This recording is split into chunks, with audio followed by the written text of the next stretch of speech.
રાજકોટમાં ચાની નામાંકિત હોટેલોમાં ચેકિંગ હાથ ધરવામાં આવ્યું। નકલંક, જય સિયારામ, ખેતલા આપા સહિતની ચાની હોટેલોમાં ચેકિંગ હાથ ધરાયું। ચા, ખાંડ અને દૂધ સહિતની ચીજવસ્તુઓના સેમ્પલ લીધા।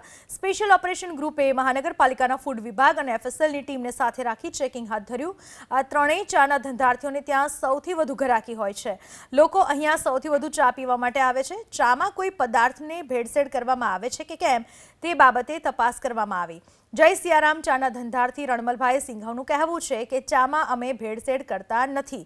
અમારી ઉકાળવાની રીત અને બનાવવાની રીતની મોનોપોલી છે।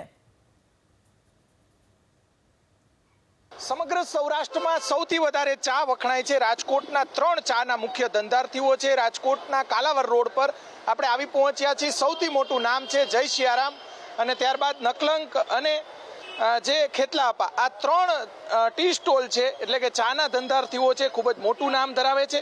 માત્ર રાજકોટ નહીં, સૌરાષ્ટ્રભરમાંથી અહીંયા ચા પીવા માટે લોકો આવે છે।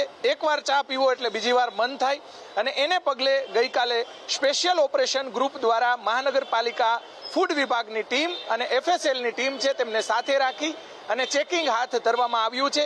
દૂધના નમૂના લેવામાં આવ્યા, સાથે સાથે ચા અને ખાંડના નમૂના લેવામાં આવ્યા છે। અત્યારે કાલાવર રોડ પર આવેલી જય સિયારામ કે જેનું મોટું નામ છે ત્યાં આપણે આવી પહોંચ્યા છીએ અને ચાના ધંધાર્થી આપણી સાથે છે। અહીંયા ચા બને છે એ પણ બતાવવાનો પ્રયાસ કરીશું।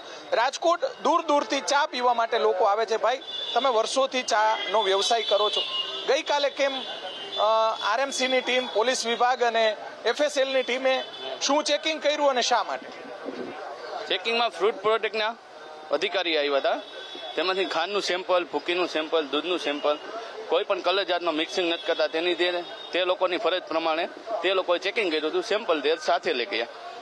બસ એટલી જ માહિતી લેવા આવેલા હતા કે ચાનું જ વ્યવસાય છે એટલે એના માટે ખાંડ ચાનું, ભૂકીનો ખાલી સેમ્પલ લેવા આવ્યા હતા, દૂધનો ને એનો નમૂનો, કે કોઈ પ્રકારની તમે ભેળસેળ નથી કરતા ને જેટલી માહિતી લેવા આવેલા હતા। વર્ષોથી ચાના વ્યવસાય સાથે જોડાયેલા છો અને અહીંયાની ચા પીવી એટલે બીજી વાર મન થાય, એવું તો શું છે ચામાં કે તમે એ રીતે બનાવવાની સ્ટાઇલ એવી છે? બનાવવાની ખૂબી હોય ને સાહેબ, બધાની મોનોપોલી ધંધાની હોય, કારણ કે અમે ભેળસેળની તેની તો કોઈ વાત આવતી નહીં। એમાં ખાંડ ચા, ભૂકી, દૂધ નોર્મલી જે આપણે ઘરે બનાવી તે જ વસ્તુ બધી આવે, પણ અમારી પકાવવાની ખૂબી હોય જે કે તમે ઘરે ઓછી પકાવતા, અમે વધારે પકાવતા હોય તેના હિસાબે ચામાં ફેર પડે। ચાજી અમે 10 લીટરનું મેકતા, એમાં 5 લીટર જ ઉતારતા હોય દૂધ, સમજ્યા? પકાવવાની ખૂબી હોય, બાકી ભેળસેળની એની કાંઈ વાત આવે નહીં, સમજ્યા? મોનોપોલી સીટ પકાવવાની હોય, ચા બનાવવાની રીત તેની ખૂબી હોય, તેના હિસાબે ગ્રાહકને, કસ્ટમરને ચાનું